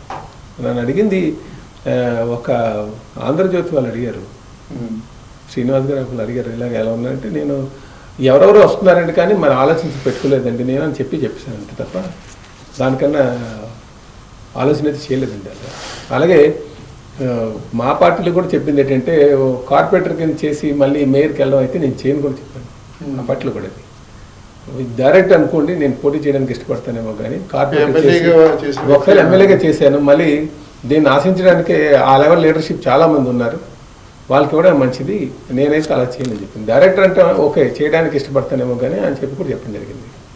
సో అంటే ఇప్పుడు మనం ప్రజల ఆలోచన కూడా ఒకసారి అంటే మీరు పొలిటికల్గా చూసే ఉంటారు, ఒక సామాన్య ప్రజల ఆలోచన కూడా ఎలా ఉందంటే ఇప్పుడు ఫోర్త్ ఎస్టేట్ అని ఉంటుంది, సోషల్ మీడియా ఇది కానీ వీటిలో ఎక్కువ విమర్శలు చేయడమే అలవాటుగా మారింది, కానీ సూచనలు ఇవ్వడం అనేది తగ్గించి విమర్శల వరకే వెళ్ళిపోతున్నారు. ఎందుకు ఈ మార్పు అంటే ప్రజల్లో రావాల్సిన మార్పు అయితే ఎక్కడండి ఇది? దురభిమానం నా మీద అభిమానం అండి. వాడు ఎన్ని చెప్పినాయండి, ఆ ఒక పోస్ట్ నా మీద పడితే అందరూ కరెక్టా రాంగ్ అనుకంటే దాని మీద విమర్శలు చేస్తారు. అందుకే అండి ఇప్పుడు మనం ఎడ్యుకేటెడ్ ఎవరైతే చదువుకున్నారో వీళ్ళు మీరు పెట్టేటువంటి పోస్ట్ మీరు పూర్తి అవగాహన తీసుకుని రావాల్సినటువంటి అవసరం ఉంది. నన్ను ఎవరు ప్రశ్నిస్తారులే, నేను పెట్టేస్తే ఎవరు అడుగుతారులే అనే విచ్చలవిడితనం వద్దు అంటున్నాను. కనుక వాళ్ళందరికీ కూడా చదువుకున్న పిల్లలు, ఇందులో పెడుతున్న పోస్ట్ అందరూ కూడా చదువుకున్న పిల్లలు, ఎడ్యుకేటెడే. మరి వాళ్ళే వాళ్ళు తప్పులు చేస్తే మనం ఏం చెప్తాం? వాళ్ళు తెలుసుకోవాల్సింది ఏంటంటే, మీరు పోస్ట్ పెట్టే ముందు పూర్తి అవగాహన తెచ్చుకోండి. అభిమానాన్ని దురభిమానం కింద మార్చుకోవద్దు. తప్పు చేసింది ఎవరైనా మీరు పాయింట్అవుట్ చేయండి. అది నేను అవ్వచ్చు, మీరు అవ్వచ్చు, మన పార్టీ అవ్వచ్చు, ఇంకో పార్టీ అవ్వచ్చు. తప్పు చేసాడో తప్పని చెప్పండి. అలాంటి ఆలోచన ఉన్నటువంటి, అందుకే దానికి అభిమానాలను దురభిమానాలను వదులుకోండి. మీరు నిస్వార్థంగా ఉండి మీరు పోస్ట్ చేయగలగాలి, తప్పు అని చెప్పగలగాలి. అలాంటి పరిస్థితిని మనం తీసుకురావాలి. అలాగే ఇప్పుడు వాళ్ళు కష్టపడుతున్నారు. జనరల్గా ఏంటంటే కొంతమందికి ఇది ఎంటర్టైన్మెంట్ పార్ట్ అనమాట. వాళ్ళు మనసు పట్టించుకోరు. ఆ 8 hours కష్టపడతారు. సో ఒక రిలీవ్ అవ్వడానికి కోసం ఏంటంటే సోషల్ మీడియాకి వచ్చి ఒక 4 పోస్టులు పెడితే మళ్ళీ సరదాగా వెళ్ళిపోతారు అనమాట. అలాంటి చేయొద్దు అంటున్నారు. రాజకీయాన్ని కొంచెం సీరియస్గా తీసుకోవాలి. ఇది జోకులు చేసేది కాదు. కొంతమంది పెట్టిన పోస్టులు అవ్వచ్చు, అలాగే వారు చేసిన విమర్శలు అనుకోవచ్చు, లేదా వాళ్ళు పరంగా సూచనలు అవ్వచ్చు. కానీ కొంతమందిని అయితే బాధిస్తుంటాయి కదండి. బాధిస్తున్నాయండి. నన్ను ఇప్పుడు వాట్సాప్లో, ఇప్పుడు నాకు సోషల్ మీడియాలో నేను నాగిరెడ్డి గారితో కుమ్మకి అయిపోయిన కొంతమంది, లేదు పవన్ కళ్యాణ్ గారికి వేసిమని చెప్పిన కొంతమంది, వాస్తవాలు తెలియకంట వీళ్ళందరూ కూడా కరుడు కట్టినటువంటి ఈ పార్టీ వాళ్ళు, ఆ పార్టీ వాళ్ళు, మళ్ళీ చదువుకుని పిల్లలు అందరూ. చదువుకుని పిల్లలు అయితే మాట్లాడితే ఒకరు కూడా నన్ను చదవలేదే, నిన్ను ఇలా చేసావా, నువ్వు వాళ్ళతో కుమ్మకి అయ్యావా, ఈ పార్టీకి ఏం సపోర్ట్ చేయమని అడిగిన అవ్వలేరు. బట్ పోస్టులు మాత్రం హ్యాపీగా ఈ పవన్ కళ్యాణ్ గారి మీద అభిమానం ఉన్న అందరూ ఏం చేస్తారంటే, నాగిరెడ్డి గారికి వీళ్ళిద్దరు కమ్మకైపోయి, లోకల్ కనుక కుమ్మకైపోయి ఈయన వాడగొట్టారని ఆయన మనసును ఆయన సర్ది చెప్పుకొని పోస్టులు పెడుతున్నాడు. ఇలాగే వీళ్ళు కూడా వాళ్ళు శ్రీని గారు పవన్ కళ్యాణ్ గారికి ఏసీమన్నారు, అయినా నేను గెలుచుకొచ్చాం అని చెప్పేసి. అవతల వ్యక్తి మనోభావాలు తెలుసుకోకుండా ఇలా పెట్టడం కూడా కరెక్ట్ కాదు. ఎథిక్స్ లేవు, బేసిక్ ఎథికల్ వాల్యూస్ వదిలేశారండి. ఒక పోస్ట్ పెడితే ఏముందిలే అనుకుంటున్నారు. అరే నీ మనసుకి నువ్వు కరెక్ట్ కాదనుకుని ఆలోచన చేస్తున్నావు అనే మాట రావట్లేదు. ఇది చదువుకున్న వాళ్ళే తప్పు చేస్తున్నారు. సో మీరు అనుకునే సౌమ్య రాజకీయాలు ఎప్పట్లో రాగలమని మీరు అనుకుంటున్నారు? సౌమ్యం లేదు సార్, నేను ఇందులో సౌమ్యం లేదు. తప్పు ఒప్పు అంతే చెప్పాలంతే. దానికి పూర్తి అవగాహన కావాలి. తప్పని చెప్పాలంటే ముందు మనకు అవగాహన కావాలి, రాంగ్ అని చెప్పాలంటే అవగాహన కావాలి. అవగాహన తెచ్చుకొని కొంత సమయం ఓటు వేసేటప్పుడు ప్రతి చదువుకున్న వాళ్ళు కూడా ఒక్కసారి ఆలోచించండి. ఓటు వేసేటప్పుడు చాలామంది ఇంకో మాట చెప్పాలి ఇక్కడ, మీరు చూడండి, చదువుకున్న వాళ్ళే ఓటింగ్కి రారు, వాదించే వాళ్ళు ఓటింగ్కి రారు. చదువుకున్న ఓటింగ్ రారు, వాదించేవాడు కూడా ఓటింగ్కి రారు. మనం చూశాను, యుఎస్లో ఉన్నవాడు ఇక్కడ ఇద్దరు వాదించుకుంటున్నాడు. అరే నువ్వు ఇదిరా అంటే నాకు తిరిగి నవ్వొచ్చింది. లేనా ఇద్దరు ఓటేయడానికి రారు. ఓటేసేవాడు కాస్త 4 డబ్బులు తీసుకుని ఓటేస్తున్నాడు. కనుక ఈ దురభిమానాలను వదులుకొని రాజకీయ నాయకులు ఎంతవరకు చేస్తున్నారు, ఎకానమీ, మీరు పాలిటిక్స్ కోసం మాట్లాడారంటే పూర్తి అవగాహన తెచ్చుకొని మాట్లాడండి. ఏదో టైంపాస్గా ఒక పోస్ట్ చేసేయద్దు. దేని మీద మాట్లాడామంటే మన మాటకు విలువ ఎప్పుడు వస్తుందండి? మనకి ఎప్పుడు విలువ వస్తుంది? మనం మాట్లాడే దాంట్లో నిబద్ధత ఉండాలి, పూర్తి అవగాహన ఉండాలి. ఆ అవగాహన తెచ్చుకొని మీరు చేయండి. చదువుకున్న పిల్లలకి అందరికీ నేను వినిపించేది ఏంటంటే, మీరు పూర్తిగా అవగాహన తెచ్చుకొని చేయండి. మీ ఊహలకి బానిసలు అయిపోయి పెట్టొద్దని. ఇమాజినేటివ్ వరల్డ్లో ఉండిపోయి అభిమానం అనే ఒక ముసుగులో ఏం పోస్ట్ చేస్తున్నారో తెలియట్లేదు చాలామందికి. సో కొన్ని పార్టీలు విమర్శిస్తుండగా 2024లో తెలుగుదేశం పార్టీ అధికారంలోకి రాదని కొంతమంది అన్నారు. ఇక తెలుగుదేశం అంతర్ధానం అయిపోయింది అనుకుంటా. కానీ ఇది మీ పరంగా మీరు ఎలాంటి ఆలోచిస్తున్నారు? అలాగే ఉండదండి, అలాగే ఉండదు. ఏదైనా సరే ఈ 5 years ఏ పార్టీ అయినా సరే మూసి కూర్చుంటే పోద్దేమో తప్ప, నిరంతరం ఏదో మార్పు తేవాలని ఒక ఆలోచనతో ఉన్నటువంటి లీడర్షిప్ ఉన్నంతకాలం కూడా ఇలాంటి వాటికి టోకలేదు, ఇలాంటి వాటికి భయపడాల్సిన అవసరం లేదు. ఈ సంవత్సర కాలంలో ప్రతిపక్ష పార్టీగా తెలుగుదేశం విజయవంతమైందని అనుకుంటున్నారు మీరు? తప్పనిసరిగా అనుకుంటున్నాను. దానికి గల కారణాలు ఏమో చెప్పాలి. నిరంతరం ప్రతిపక్షం అంటే ప్రభుత్వం చేసేటువంటిది నేను లోపాలు చూసి ఆ లోపాలను ప్రజలకు తెలియజేయడమేనండి. మీరు ఏ సమస్య అయినా సరే మేము ఖచ్చితంగా యాజిటేషన్ చేస్తాం. ఇగో ఇది పలానా తప్పు చేస్తుంది, ఈ లిక్కర్ మీద లిక్కర్ ఏం చేస్తున్నారు, ఎంత డబ్బులు, ఎందుకు ఒక అన్బ్రాండెడ్ మీరు అమ్ముతున్నారు, లిక్కర్ అమ్మడమే తప్పు, లిక్కర్ కంట్రోల్ చేస్తున్నాం అంటున్నారు. లిక్కర్ ఎందుకు మీరు అన్బ్రాండెడ్ అమ్ముతున్నారు? ఎవరి జీవితాలతో మీరు ఆటలాడుకుంటున్నారు? ఇది తప్పు కాదు. నిషేధించాలనుకుంటే పూర్తిగా నిషేధించండి. లేదు మీరు నిషేధిస్తే మంచి బ్రాండ్స్ పెట్టి నిషేధించలేరా? ఒక పనికిమాల బ్రాండ్ పెట్టి నిషేధించాలి, ఎవరు ఆరోగ్యంతో పడుతుంది? సో దీని మీద మేము యాజిటేషన్ చేసాం, ఇసుక మీద చేసాం. ఇది ఇసుక ఎందుకు మీరు బ్లాక్ చేస్తున్నారు, ఎందుకు ఇలా పెడుతున్నారు, ఈ పాలసీ వల్ల ఎంతమంది లేబర్ రోడ్డు పడుతున్నారు, దాన్ని కూడా మేము పాయింట్అవుట్ చేసాం. ఎందుకు గాజోకులో హౌస్ పట్టాలు ఇచ్చినట్టు వాటికి ఎందుకు మీరు 10% మోటగేజ్ చేయట్లేదు? పెడితే బోల్ మంది రిజిస్ట్రేషన్ చేసుకుంటారు. ఈ సమస్య ప్రతి సమస్య మీద మేము బయటకు వస్తున్నాం, అక్రమ అరెస్టులు అంటున్నాం. సో ఎప్పుడు కూడా అపోజిషన్ పార్టీ ఈ పవర్లో ఉన్నటువంటి పార్టీ చేసేటువంటి తప్పులు మనం ఎత్తి చూపించడం, దాంట్లో లోపం ఉందా లేదా అనేది పక్కన పెట్టండి. నేను లోపాన్ని చూస్తున్నాను. సో నిరంతరం అది చేసుకుంటూ వెళ్ళాలి. అది అపోజిషన్ పార్టీ యొక్క రోల్. ఆ రోల్ అయితే విజయవంతంగా మేము చేస్తున్నాం. ఈ సమస్యని ఎత్తుతున్నారు, సమస్యల లోపాలని చూస్తున్నారు, కానీ సమస్య లోపాన్ని పరిష్కరించడం కారణాలు అయితే చెప్పట్లేదన్న ఒక విమర్శ అయితే ఉంది. అది నిజం కాదా? పరిష్కరించాలి అన్నది ఎలా అంటే ప్రజలు మాతో వచ్చారనుకోండి. ఇప్పుడు ఒక సమస్య ఉందన్నట్టు ఇసుక సమస్యను తీసుకుందాం, లేదా మధ్య సమస్య మీరు చెప్తున్నట్టుగా ఈ సమస్య ఉండకూడదు అనడానికి మీరు చెప్పే కారణం ఒకటి, ఇలా చేస్తే కారణం ఇది, ఈ సమస్య రాదు అన్న సూచనలు అయితే ఇవ్వట్లేదని చెప్పి అధికార పక్షం. మేమేమన్నామంటే మేము పెట్టినటువంటి ఫ్రీ పెట్టండి. మీరు ర్యాంపులు ఉన్నాయి, ర్యాంపులు ఆప్షన్ అయ్యండి, ఓపెన్ ఆప్షన్. వాళ్ళు మైన్స్ దగ్గర బిల్స్ తెచ్చుకుంటారు, ఆ లోడ్ వెళ్తుంది. సో ఆ పాలసీ పెట్టమంటున్నాం. గతంలో మేము పెట్టేటువంటి పాలసీ పెట్టాం, దానివల్ల ఏం విమర్శలు లేవు కదా. లేదా ఒక మ్యాండేట్ తీసుకొని దాంట్లో కొన్ని రాజకీయ నాయకులు వాళ్ళ జోక్యం అవ్వడం వల్ల వాళ్ళుగా ఎదిగారు తప్పించి, కానీ ప్రజలకైతే అంతగా అది చేరు కాలేదని చెప్పని ఇప్పుడున్న అధికార పక్షం విమర్శిస్తుంది అంటున్నారు సార్. దానికి అందుకే మ్యాండేట్ తీసుకోవాలి. ఇప్పుడు మన పబ్లిక్ మ్యాండేట్ తీసుకోవాలి. ఇప్పుడు కష్టం మ్యాండేట్ అంటే వాళ్ళకి ఫరగా వచ్చింది కదా. లేదు, 150 సీట్లు వచ్చి వాళ్ళు ఫరగా అది కాదు సార్, అది కాదు. మీ ప్రభుత్వంలో జరిగిన వీటి మీద మ్యాండేట్ అని అనుకోవాలి కదా. అనుకోవచ్చు, కానీ ఇప్పుడు అది మనం అదే అంటున్నాను కదా, నువ్వు చేయలేదు కనుక నేను ఇంకా పెద్ద తప్పు చేస్తాను అందుకు ఉండకూడదు. మనం కరెక్ట్ చేసుకోవాలి, మంచి చేసుకోవాలి అనుకుంటే ఎప్పటికప్పుడు పబ్లిక్ మ్యాండేట్ తీసుకోవాలి. మ్యాండేట్ ఏ విధంగా అంటే నేను ఎలక్షన్ మ్యాండేట్ కాదు, జనరల్గా ఒకసారి మీరు సర్వే చేయించండి. మీరు ఎందుకు ఉండదు, ఇంటెలిజెన్స్లో మీరు కనుక్కుంటే అన్నీ వస్తుంది. అంటే అల్టిమేట్గా మనం నిస్వార్థంగా ప్రజలు మన పిల్లలు అనుకోవాలి సార్, అప్పుడే వస్తాయి. ప్రజలు మన పిల్లలు, మన ఇల్లుని అలాగే ఉంచుకుంటామా? పబ్లిక్ని అలాగే ఎందుకు ఉంచాలి? మన ఇల్లు ఎలాగ ఉంచుకుంటున్నామో పబ్లిక్ని అలాగే ఉంచాలి. మన ఇంట్లో ఎలా మన పిల్లల్ని చూస్తున్నామో పబ్లిక్ని అలాగే చూడాలి అని ఒక ఆలోచన రావాలి, అందరికీ రావాలి. రాజకీయ నాయకులు ముందు ఆ ఆలోచనే పెట్టుకుని రావాలి. అప్పుడు దేనికి సమస్య ఉండదు, మంచి అవుట్కమ్ వస్తుంది. సో మీరు ఇందాక చెప్తున్న కూడా సంపద పంచుతూనే వెళ్తున్నారు కదా, సంపద సృష్టించట్లేదని. ఈ ప్రభుత్వం వరకు చూసుకున్నట్లయితే మనం సంక్షేమ పథకాలకి కింద ఇందాక బడ్జెట్లో కూడా దాదాపు 195% పెంచుకుంటూ సంక్షేమ పథకాలు చేసుకుంటారు. అంటే భవిష్యత్ తరాలకి వచ్చేసరికి వారి జీవితం ప్రశాంతం అవుతుందండి. దీన్ని ఎలా మార్చాలి? ఇన్ఫ్రాస్ట్రక్చర్ డెవలప్మెంట్, ఇన్ఫ్రాస్ట్రక్చర్ చేయాలి. ఇన్ఫ్రాస్ట్రక్చర్ డెవలప్మెంట్ చేస్తే ఒక రోడ్డు వేసామనుకోండి, మంచి రోడ్డు, దాని మీద మనం ఎంత దూరం వెళ్ళగలుగుతాం? ఎక్కడైనా దూరం ప్రయాణాలు చేయడానికి, అక్కడ ఏమైనా వ్యాపారాలు చేయడానికి ఇన్ఫ్రాస్ట్రక్చరల్ డెవలప్మెంట్ చేస్తేనే, అలాగే ఇండస్ట్రియల్ డెవలప్మెంట్ జరిగితేనే మనకి అసలైన డెవలప్మెంట్. అప్పు లేనటువంటి సమాజాన్ని తీసుకురావాలి సార్. ఈరోజు డాలర్ వాల్యూ అందరికీ సింపుల్ క్యాలిక్యులేషన్ ఒకటే.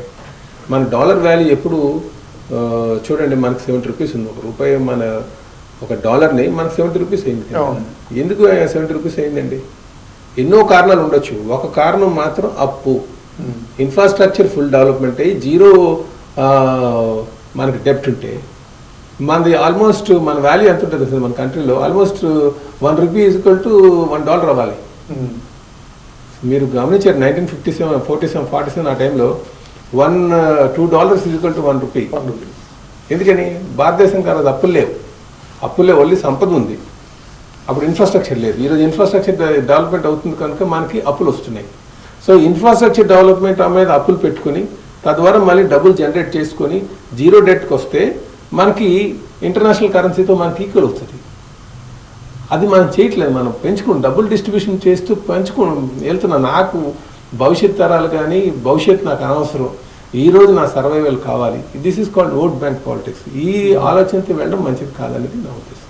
అంటే ప్రజల ఆలోచనలు కూడా అలాగే ఉన్నాయండి. ఈ రోజు అయితే సరిపోతుంది, రేపు సంగతి నాకు ఎందుకంటే అదే ప్రభుత్వాలు కూడా అదే ఆలోచన కూడా పాటిస్తున్నాయి అనుకోవచ్చు మరి. ఎందుకంటే ఈరోజు పబ్లిక్ ఒక ట్రెండ్ అలా ఉందని వెళ్తున్నారేమో, మనం అది పబ్లిక్ అదే ఇష్టపడుతుందేమో. కానీ పబ్లిక్ ఎప్పుడు కూడా చిన్నపిల్లలతో అంటే సమానం. పబ్లిక్ గురించి అంటారు కానీ సంక్షేమ పథకాలు అమలు చేయడంలో తెలుగుదేశం కూడా తక్కువ చాలా ఎక్కువ సంక్షేమ పథకాలు చేసింది. అలాగే లాస్ట్లో కూడా అన్ని చేసినా సరే కూడా ఓటమి పాలైంది. ఇప్పుడు ఈ వైఎస్ఆర్సీపీ కూడా ఇన్ని పథకాలు మేము సంక్షేమంగా అన్ని చేస్తున్నాం అని చెప్తున్నా కూడాను వారికి గెలుస్తారనే నమ్మకం లేదు కదా. లేదు లేదు అలాగే లేదు. అందుకే అన్నాను అదే. ఇప్పుడు మనం ఈ మంచిని మనం పబ్లిక్ మైండ్లో పెట్టగలిగితే ఖచ్చితంగా వస్తుంది నమ్మి అని. మనం ఇందాల ఇమ్మెచ్యూరిటీ అన్నారు కదా, అప్పుడే ఇమ్మెచ్యూరిటీ అనుకోవచ్చు, ఆర్ మెచ్యూరిటీ కూడా అనుకోవచ్చులేండి ఒక విధంగా. అది రెండు ఉన్నాయి. సో ప్రజల్లో ఎప్పటివరకు ఈ మార్పు అంటే ప్రజల్లో మార్పు రావడానికి తీసుకురావడానికి ఎటువంటి చర్యలు అయితే బాగుంటాయి మీ నుంచి ఒకసారి సూచన? శిక్షలు చట్ట రూపణ, తప్పు చేసేవాడికి శిక్ష పడాలి, అది ఎవరైనప్పటికీ కూడా అంత స్ట్రాంగ్గా చట్టాలు రూపొందించగలగాలి. అప్పుడే సార్ సాధ్యపడుతుంది. భయం అనేది లేకే కదండి డబ్బులు తీసుకుంటున్నారు. భయం అనేది లేదు కదా, డబ్బులు ఇస్తున్నాం.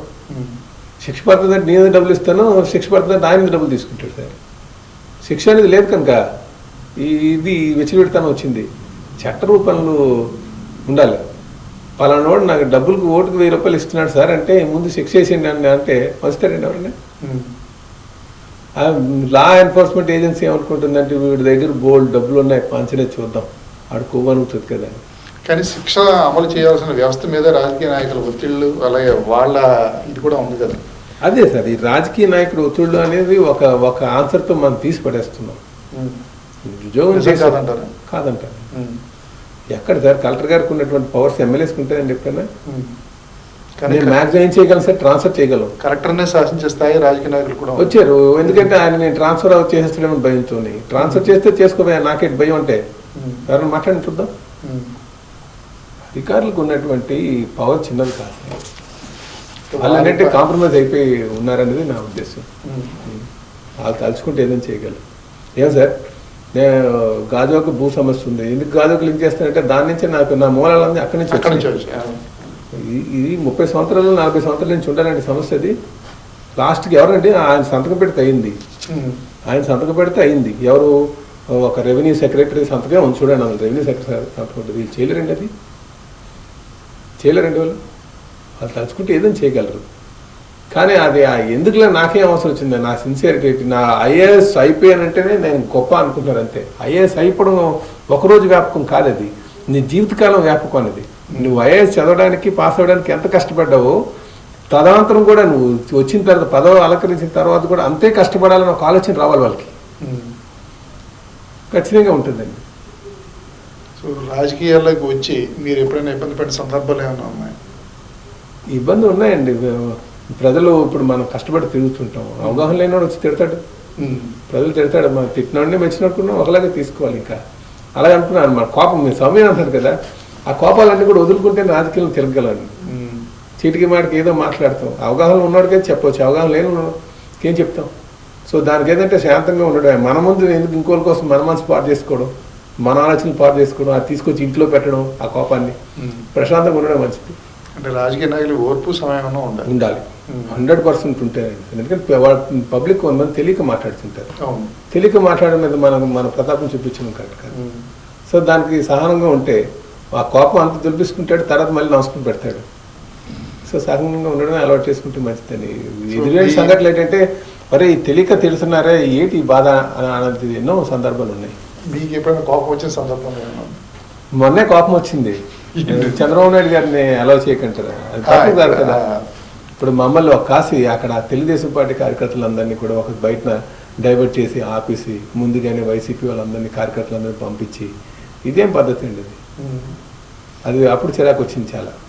ఇది పద్ధతి కాదు మీకు. అది దానికి కారణాన్ని మీ గవర్నమెంట్ చూపిస్తుంటారు వాళ్ళు. అది ఆ రోజు సమ్మిట్ జరుగుతుందండి. సమ్మిట్ ఇది కక్ష సాధించడం కాదు. వీళ్ళు ఏమనుకుంటున్నారంటే why are you taking it personal, మీరు ఎందుకు అది ఏదో మీ పర్సనల్ ఇష్యూలా తీసుకుంటున్నారు. ఇది ప్రభుత్వం, ఇది ప్రజలకు సంబంధించింది. ఆ కక్షపూరితమైన ఆలోచనలు మానుకోలేదు. అది మంచి పద్ధతి కాదు. కక్ష సాధించడానికి ఇది వేదిక కాదు. మీరు నెక్స్ట్ టైం గెలిస్తే మీరు కక్ష సాధించినట్టే, ప్రజలు మేము మెప్పు పొందితే గెలిచినట్టే కదా. కానీ మీ ప్రభుత్వాలు కూడా చివరెడ్డి భాస్కర్ రెడ్డి లాంటి వాళ్ళు కూడా చాలా మందిని అలాంటి చర్యలకి పాల్పడ్డారు కదా. అలాగే భాస్కర్ రెడ్డి గారు కూడా చాలా సార్లు అరెస్ట్ చేశారు, రోజా గారిని కూడా అరెస్ట్ చేశారు. ఈవెన్ చలసాని శ్రీనివాస్ లాంటి మేధావులు ఇతను కూడాను అరెస్ట్ చేసి ఎక్కడ కూడా తీసుకునే సందర్భాలు అయితే ఉన్నాయి కదా. రోజా గారి వ్యవహారం అయితే నేను స్వయంగా ఆవిడ సభలో చూశాను సార్. ఆవిడ నోరుకి అడ్డు ఆపు ఉండదు సార్. మీరు అసలు I have not seen anyone like that. ఆ స్థాయిలో వాళ్ళకేముందండి, వాళ్ళు ప్రజా సమస్యలు మాట్లాడితే టీవీలో కూర్చోడానికి సమయం దొరుకుతుంది, కానీ ప్రజల్లో ఒకసారి ప్రజల దగ్గరికి మార్నింగ్ 7 నుంచి మీరు అందుబాటులో ఉండండి, ప్రజలు ఎంతమంది వస్తారు. మరి అలాంటి ప్రవర్తించడం మీకు ఎప్పుడైనా బాధ అనిపించిందండి? ఇలాంటి సభలోనే ఉన్నాను అని చెప్పి అదే మనం ఈ బాధపడిన సందర్భాలు ఉన్నాయి, కానీ మన గమ్యం ఒకటి ఉంది కదా. సో ఆ గమ్యం మీద దృష్టి పెట్టుకుని వెళ్ళాం, బాధపడినట్టు ఉంటుంది. ఆవిడ అన్న మాటలైతే బుచ్చి చౌదరి గారిని ఒకటే మాట అన్నారండి సభలో, నాకు బాగా గుర్తున్నటువంటిది. అమ్మాయి ఇది రంగు పూసుకొని సినిమా తెర కాదమ్మంటే ఆవిడ అన్న మాటలు అంతటి మాటలు ఇది ఎంత గౌరవంగా తిట్టింది తెలిసింది ఆవిడ. నేనే సాక్షి. కానీ ఇదే శాసనసభలో మీరు కూడా ఉన్నారు, బోండామ్మ గారు అలాగే అచ్చెన్నాయుడు గారు కూడాను ప్రతిపక్ష సభ్యులను ఉద్దేశించి ఇలాంటి మాటలే కదా అన్నారు. ఆ మాటలతో కంపేర్ చేస్తే ఈ మాటలు అసలు మీరు ఎక్కడ పోలిక ఉండదు ఈ మాటలు. కానీ ఆ మాటలతో నాకు బండగారి మాటలు ఉన్నాయి, అచ్చెన్నాయుడు గారు బాగానే మాట్లాడతారు. అంత తీవ్రస్థాయిలో విమర్శలు ఏం చేస్తారు? నువ్వు 16 నెలలకు జైల్లో ఉన్నావు అన్న మాట వస్తుంది తప్ప అమనాభూతులు తిట్టే పరిస్థితులు. ఈ విషయాన్ని ఎందుకు తీసుకొచ్చారంటే మీరు ఇందాక అన్నారు కదా, రాజకీయ నాయకులు ఓర్పు సహనం ఉండాలని. ఇలాంటి ఓర్పు సహనం ఉండాల్సిన నేతలు అక్కడికి వచ్చేసరికి ఎందుకు అలాంటివి కోల్పోతుంటారు అని చెప్పి మా ఓపు సహనం మా మీద ఉంటుంది సార్. అపోజిషన్ ఎమ్మెల్యే మీద మా ఎమ్మెల్యే మీదే ఉంటుంది ఎక్కువగా. అది కూడా మీరు గమనించాలి. ఇప్పుడు సభలో మాట్లాడుకున్న తర్వాత మన సభ బయటకు వచ్చిన తర్వాత అందరూ బాగా మాట్లాడతారా? ఆ ఇన్వాల్వ్మెంట్, లెవెల్ ఆఫ్ ఇన్వాల్వ్మెంట్ని ఒకసారి మనం హర్షించాలి. అది పాజిటివ్గా ఉంటే బాగుంటుంది. కానీ అదే మీరు అంటే పాజిటివ్ అంటే సమస్యల మీద చూపిస్తే బాగుంటుంది, కానీ వ్యక్తిపరంగా చేయకంటే ఉంటే బాగుంటుంది. మళ్ళీ మరుసటి ఆ క్షణం బయటకు వచ్చిన తర్వాత హాయ్ అనుకుని మాట్లాడుకుంటారు, టీ తర్వాత అన్నీ అవుతాయి. బట్ ఒకసారి సభలోకి వెళ్ళిన తర్వాత మళ్ళీ అది పరకాయ ప్రవేశం జరుగుతుంటుంది. ఆ సిచ్యువేషన్ అంతా ఒక్కోసారి మనకే ఆశ్చర్యం అనిపిస్తుంది చూడడానికి, కానీ పాజిటివ్గా ఉంటే ఇంకా బాగుంటుంది. మన విషయం మీద ప్రస్తావన తెచ్చినప్పుడు దాని మీద మాట్లాడితే చాలా బాగుంటుంది. మరి ఫైనల్గా మీరు రాజకీయ భవిష్యత్తు ఎలా ఉండబోతుంది? నేనేం అలాగే ఆలోచించనండి. నాకు నా బాధ్యతలు ఏంటనేది నాకు తెలుసు. ఎక్కువగా ఆశ కూడా పెట్టుకోను. గాజాక వరకు అభివృద్ధి చేయాలని ఒక ఆలోచన అన్నదన్నమాట. ఏదో ఒక మార్పు తేవాలి ఖచ్చితంగా. వ్యవస్థ నిర్మాణమే దృష్టిగా పెట్టుకుని వెళ్తున్నాను. ఎక్కువ ఆశ పెట్టుకుని వ్యవస్థ నిర్మాణం ఎలా చేయాలి, వ్యవస్థ ఎలా నిర్మాణం చేయాలి అన్న దాని మీద ఉంది. వ్యవస్థ నిర్మాణం అంటే ఏంటి? పూర్తి స్థాయి కోర్టు నిర్మాణం చేయాలి, అన్ని వ్యవస్థలు. ఇప్పుడు రెవెన్యూ మీద నాకు అవగాహన ఉంది, రెవెన్యూ మీద పూర్తి అవగాహన ఉంది, నేను చేయగలను ఖచ్చితంగా. సో నాకు ఇచ్చినటువంటి బాధ్యతని సక్రమంగా చేయాలి, జస్టిఫై చేయాలి. ఎందుకంటే లార్జర్ స్పియర్లో ఆలోచిస్తే అన్ని మనం చేయలేమరా బాబు అనిపిస్తుంది. మనం వీఆర్ లాస్ట్ అనమాట. అంటే ఈ వ్యవస్థను మనం మార్పు తేగలమా అనే ఒక ఆలోచనకు వచ్చామనుకుంటు సార్. ఇది చేయలేమో అని ఒక కంక్లూషన్కి వచ్చేస్తాం. అలా కాదు, ఇప్పుడు మనం ఒక ప్రయాణం స్టార్ట్ చేస్తాం, మన దృష్టికి వచ్చిన దాన్ని మనం జస్టిఫై చేద్దాం అన్న ఆలోచనతో ముందుకు వెళ్తాం. Thank you very much Srinivas గారు, మీ యొక్క వాల్యుబుల్ టైంని మాతో స్పెండ్ చేసినాం. అలాగే మీరు లైఫ్లో ఫర్దర్గా కూడా గాజువాక ఎమ్మెల్యేగా ఎన్నికవ్వాలని, మీరు అనుకుంటున్న ఆశలన్నీ కూడా నెరవేరాలని మనస్ఫూర్తిగా కోరుతున్నాను. థ్యాంక్స్ సుధాకర్ గారు, చాలా థ్యాంక్స్ అండి మీతో మాట్లాడడం. ఎందుకంటే ఎక్కడో దగ్గర మనలో ఉన్న అన్నీ బయట మాట్లాడాలని ఒక అవకాశం మీరు కల్పించారు. నేను వాది టీవీ వారికి, మీకు, యాజమాన్యం వారికి, ఆ ప్రేక్షకులు అందరికీ కూడా నేను ధన్యవాదాలు తెలియజేస్తాను. Thank you sir. ఇది టీడీపీ రాష్ట్ర ప్రధాన కార్యదర్శి గాజువాక మాజీ ఎమ్మెల్యే పల్లా శ్రీనివాస్ గారితో నేటి ముఖాముఖి. మరొక వారం మరొక నేతతో ముఖాముఖిలో మళ్ళీ కలుసుకుందాం. అంతవరకు సెలవు, నమస్కారం.